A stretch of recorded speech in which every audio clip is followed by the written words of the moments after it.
اعوذ باللہ من الشیطان الرجیم بسم اللہ الرحمن الرحیم الحمد للہ رب العالمین باعث الانبیاء والمرسلین بارئ الخلائق اجمعین ثم الصلاة والسلام علی سید الخلق محمد وآلہ الطیبین الطاہرین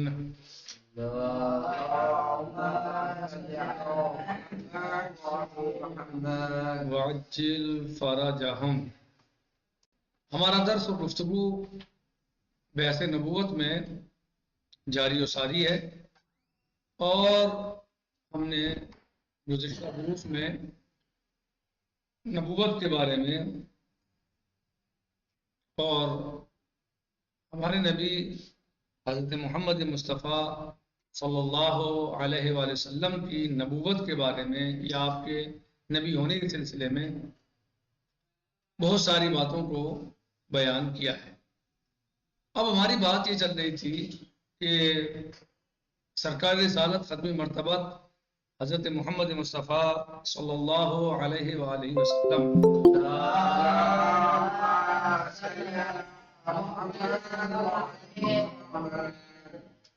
آخری نبی ہیں، آپ کی خاتمیت پر دلیلیں کیا ہیں؟ تو بتایا تھا کہ بہت ساری دلیلیں ہیں، ان میں سے جو ہے یہاں پر بعض کو بیان کیا جا رہا ہے۔ تو کل ہم نے کل والے درس میں ایک دلیل پڑھی تھی، اس کے بعد پھر دوسری دلیل کو ہم نے پڑھا، تو گویا ہم نے دو دلیلیں جو ہیں وہ اس سلسلے میں پڑھی ہیں۔ قرآن کریم سے آیت کریمہ مثلا جو ہے وہ اس میں ہم نے پڑھی تھی، جس میں اللہ عز و جل ارشاد فرماتا ہے اعوذ باللہ من الشیطان الرجیم بسم اللہ الرحمن الرحیم ما کان محمد ابا احد من رجالکم ولکن رسول اللہ وخاتم النبیین، محمد تمہارے مردوں میں سے کسی کے باپ نہیں ہیں، ہاں وہ اللہ کے رسول اور خاتم النبیین ہیں۔ اس آیت کے ذیل میں ہم نے قدر ممکن اپنی اس بات کو سمجھنے کی کوشش کی، اور آج ہم جو ہے وہ تیسری نمبر 3 پر آج ہم پہنچ گئے ہیں۔ تیسری دلیل یعنی کہہ رہے ہیں کہ بہت سی روایات واضح طور پر آپ صلی اللہ علیہ وآلہ وسلم کے آخری نبی ہونے کو ثابت کرتی ہیں۔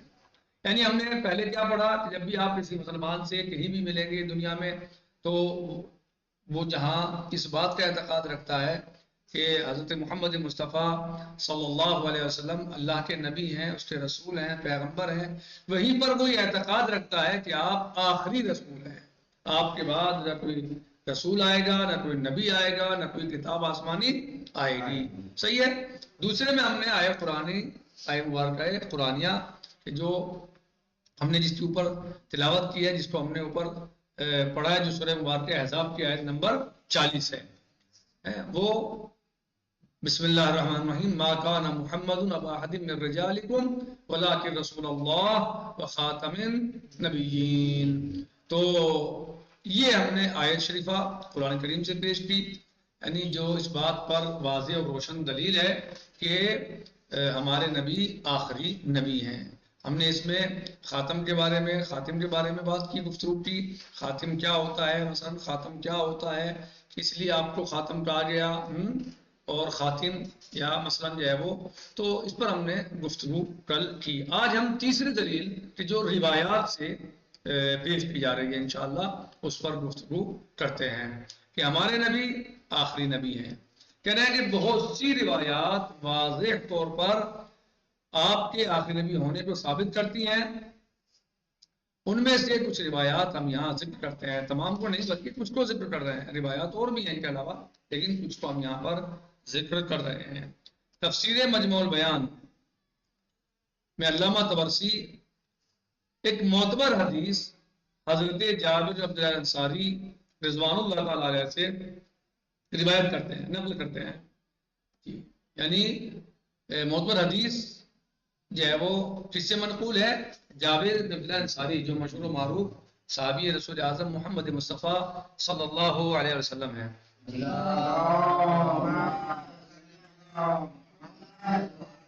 عظیم صحابی ہیں، عظیم صحابی ہیں، باعظمت صحابی ہیں، 5 اماموں کو اس شخصیت نے دیکھا، اس ذات نے دیکھا. 5 اماموں کا دیدار کیا ہے. کتنے؟ 5 اماموں کا دیدار کیا، زیارت کی، ملاقات کی، اور ان سب کے بزرگ بالا، ان سب کے جد جو ہے وہ سب سے بزرگ یعنی اور آخری نبی ہمارے حضرت محمد مصطفیٰ صلی اللہ علیہ وسلم کی بھی زیارت انہوں نے کی ہے اور ان کا دیدار کیا ہے. وہ آپ کے صحابی جلیل ہیں. صحیح. اور نبی صلی اللہ علیہ وسلم کے 5 خلفاء کی زیارت کی ہے، جن میں سب سے پہلے مولا متقیان علی علیہ السلام اور جناب امام حسن مجتبیٰ علیہ السلام، امام حسین سید الشہداء علیہ السلام، امام سجاد زین العابدین علیہ السلام، علی بن حسین علیہ السلام، اور امام محمد بن علی الباقر، محمد بن علی الباقر علیہ السلام. 5 اماموں کی صحابی جلیل ہے. اس قدر عظمت کے حامل ہے صحابی. اور آپ کو یہ بھی آپ روایات میں سنتے ہیں، مجالس میں، مسائل میں سنتے ہیں ہر سال 40 کے موقع پر کہ قبر امام حسین علیہ السلام کا جو سب سے پہلے زائر ہیں وہ جناب جابر رحمۃ اللہ الانصاری ہیں. صحیح وغیرہ وغیرہ. تو یہ راوی جو ہیں عظیم راوی ہیں، ان سے منقول ہے روایت. کہاں؟ تفسیر مجمع البیان میں علامہ طبرسی رضوان اللہ تعالی علیہ نے یہ ان سے روایت نقل کی ہے. کیا؟ اور آپ نے یہ حدیث حضرت پیغمبر اکرم محمد مصطفیٰ صلی اللہ علیہ وآلہ وسلم سے جی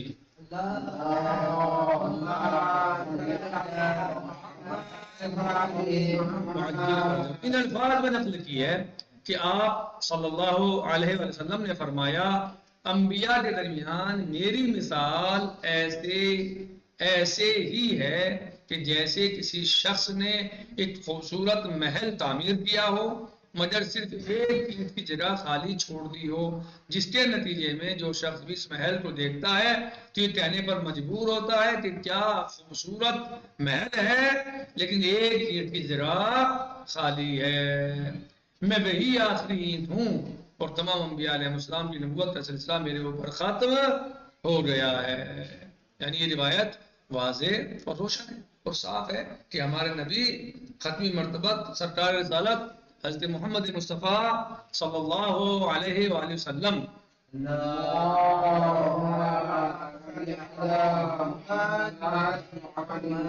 آخری نبی ہیں. آپ آخری نبی ہیں. یعنی واضح حدیث ہے اور صاف ہے، بالکل کلیئر ہے. ایک اور حدیث حضرت امام صادق علیہ السلام فرماتے ہیں،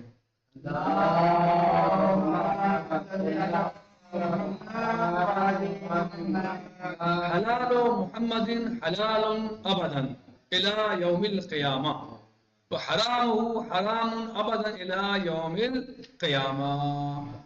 آپ علیہ السلام فرماتے ہیں، ہمارے آپ کے چھٹے امام سلام اللہ علیہ فرماتے ہیں حلال محمد قیامت تک حلال اور حرام محمد قیامت تک حرام ہے.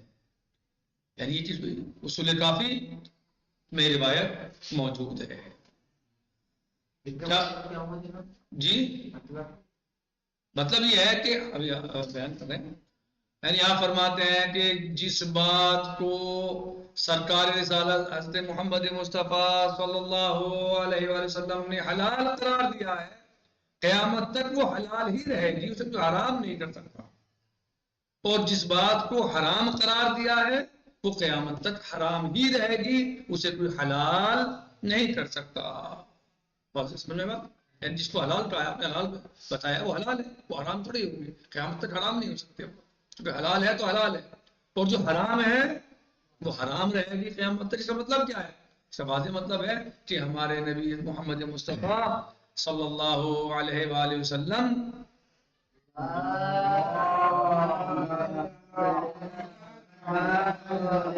کی رسالت آخری رسالت ہے. آپ آخری نبی ہیں، آپ کی شریعت لائیو شریعت آخری شریعت ہے. آپ کی لائیو کتاب قرآن مجید آخری کتاب ہے. نہ اس کے بعد کوئی کتاب آئے گی، نہ اس کے بعد کوئی شریعت آئے گی، نہ اس کے بعد کوئی رسول آئے گا، نہ آپ صلی اللہ علیہ وسلم کے بعد کوئی نبی آئے گا. صحیح ہے؟ بلکہ یہی جو کچھ اب بیان کر دیا گیا ہمارے نبی صلی اللہ علیہ وسلم نے جو بیان کر دیا وہ قیامت تک چلتا رہے گا. جو حلال ہے وہ حلال رہے گا، جو حرام ہے وہ حرام رہے گا. کوئی آ کر اسے حلال کو حرام یا حرام کو حلال نہیں کر سکتا۔ اہل تشیع اور تسنن کے یہاں پیغمبر اکرم صلی اللہ علیہ وسلم کی مشہور و معروف حدیث میں حضرت امیر المومنین علی رضی اللہ علیہ السلام کو خطاب کرتے ہوئے فرماتے ہیں، کون؟ یعنی نبی کریم حضرت امیر المومنین علی علیہ السلام کو خطاب کرتے ہوئے اللہ کے رسول محمد مصطفیٰ صلی اللہ علیہ وسلم فرماتے ہیں،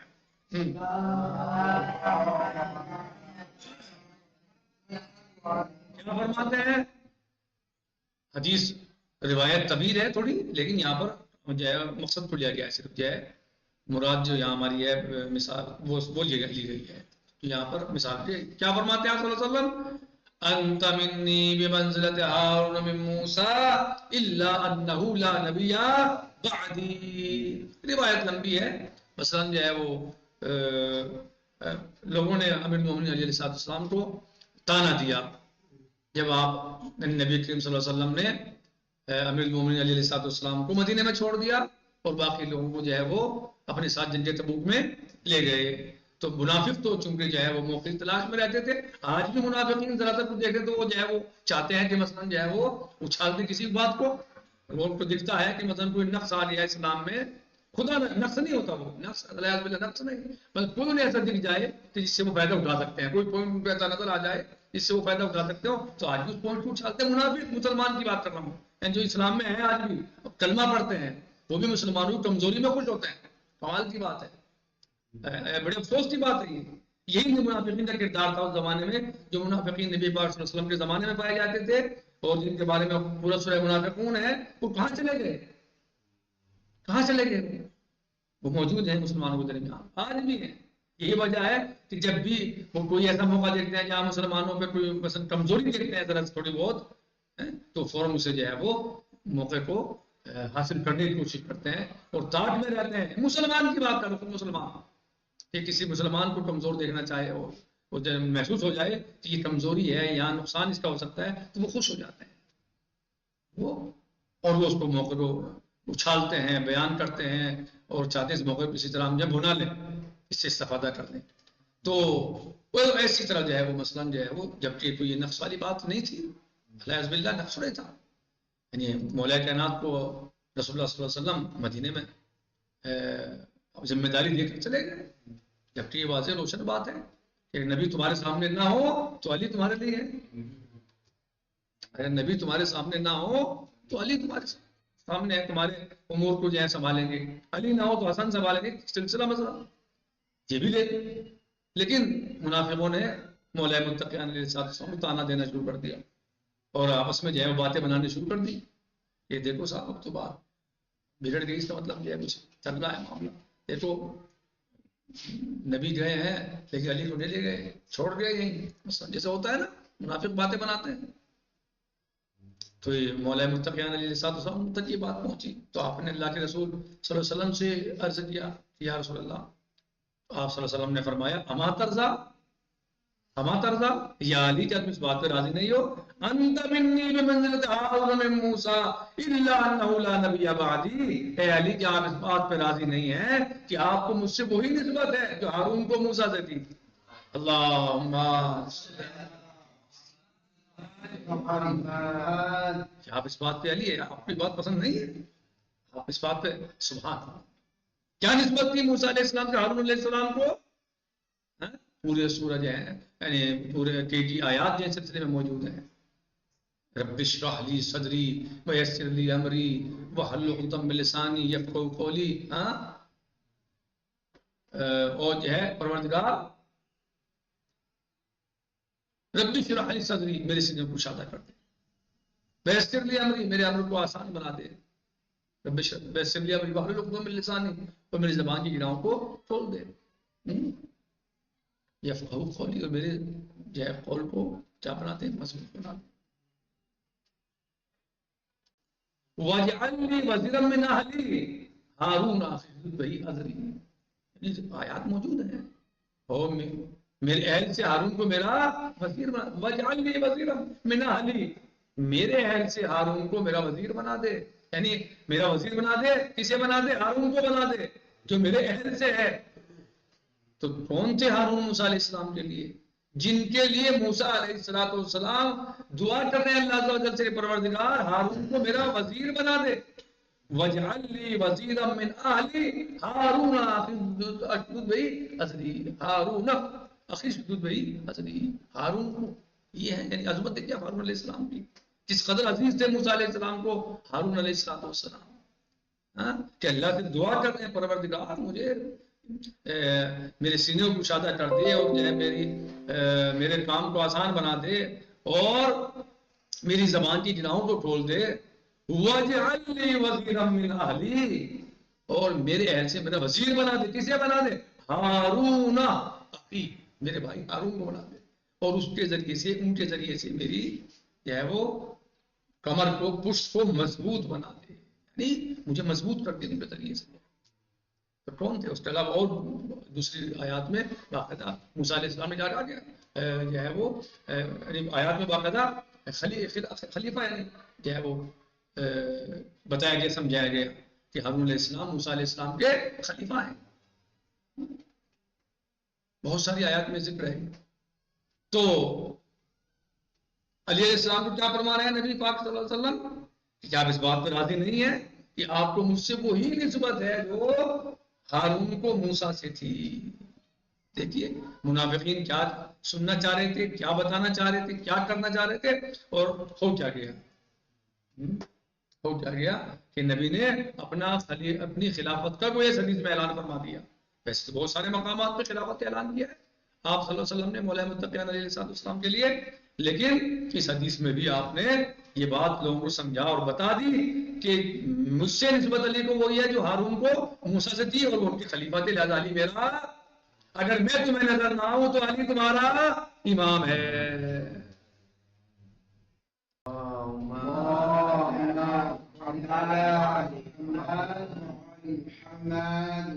کہہ رہے ہیں کہ آپ کی میرے ساتھ وہی نسبت ہے جو ہارون کی موسیٰ سے تھی، مگر یہ کہ میرے بعد سلسلہ نبوت ختم ہو گیا ہے. یعنی اے علی تم کو مجھ سے وہی نسبت ہے جو ہارون کو موسیٰ سے تھی، بس یہ ہے کہ میرے بعد کوئی نبی نہیں آئے گا. یعنی آپ نبی نہیں ہیں، میرے بعد کوئی نبی نہیں آئے گا، لیکن کیونکہ ہارون خلیفہ تھے، آپ خلیفہ ہیں، میرے خلیفہ ہیں. یعنی میں اگر آپ کو کسی جگہ میں نہیں لے کے جا رہا ہوں اور مدینے میں آپ کو چھوڑ کے جا رہا ہوں تو آپ کو میں خلیفہ بنا رہا ہوں اپنا اس وقت مدینے کے اندر. اور دیکھ کمال کی بات دیکھیے، اس اسلام کے اس وقت کے یعنی دو عظیم شہر، دو عظیم مقامات، ہاں دو عظیم مقامات، ایک مکہ اور ایک مدینہ. جی اس وقت تو یہی تھے نا، یعنی جو سرزمین حجاز میں موجود تھے وہ مقامات دو تھے، سرزمین حجاز کی بات کر رہا ہوں میں. تو ایک وہ جگہ ہے جہاں نبی پاک صلی اللہ علیہ وسلم پیدا ہوئے ہیں، اسے کیا کہتے ہیں؟ مکہ مکرمہ. اور ایک وہ شہر ہے جہاں مکے سے ہجرت کر کے پہنچے ہیں، مدینہ منورہ. ٹھیک ہے، تو مکہ مکرمہ میں بھی جب آپ نے مکہ مکرمہ کو چھوڑا تو آپ نے علی علیہ السلام کو بھی چھوڑا. آپ صلی اللہ علیہ وسلم نے جب مکہ چھوڑا یعنی ہجرت کی تو مکے کے ساتھ ساتھ علی کو چھوڑا.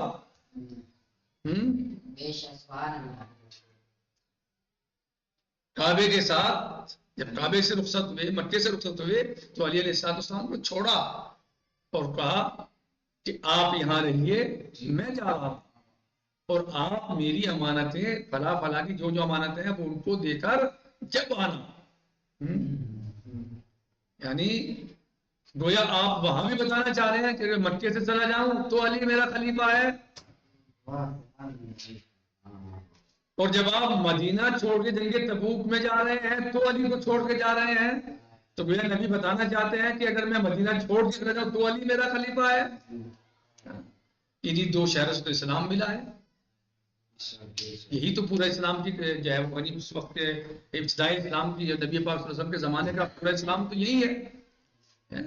مکے سے شروع ہوا اور مدینے پہ جا کے جو ہے پھولا پھیلا بڑا پروان چڑھا. تو جہاں ابتدائی اسلام ہے وہاں بھی علی کو خلیفہ بنایا گیا. اور جہاں نبی پاک صلی اللہ علیہ وسلم کی رحلت کی جگہ ہے، مقام ہے، وہاں بھی علی کو جو ہے وہ چھوڑا گیا اور خلیفہ بنایا گیا اور بتایا گیا کہ اگر میں تمہاری نظر سے اوجھل ہو جاؤں تو علی تمہارا رہبر و رہنما ہے.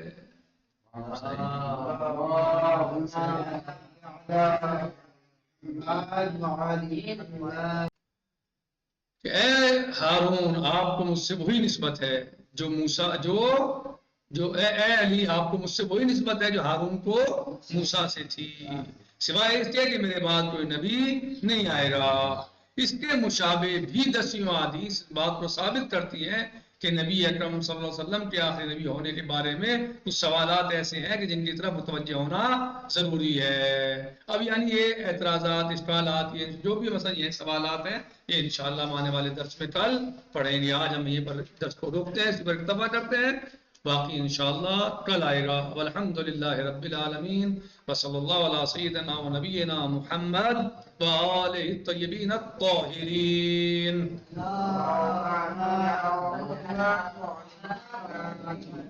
وعجل فرجهم فی امان اللہ. خدا حافظ.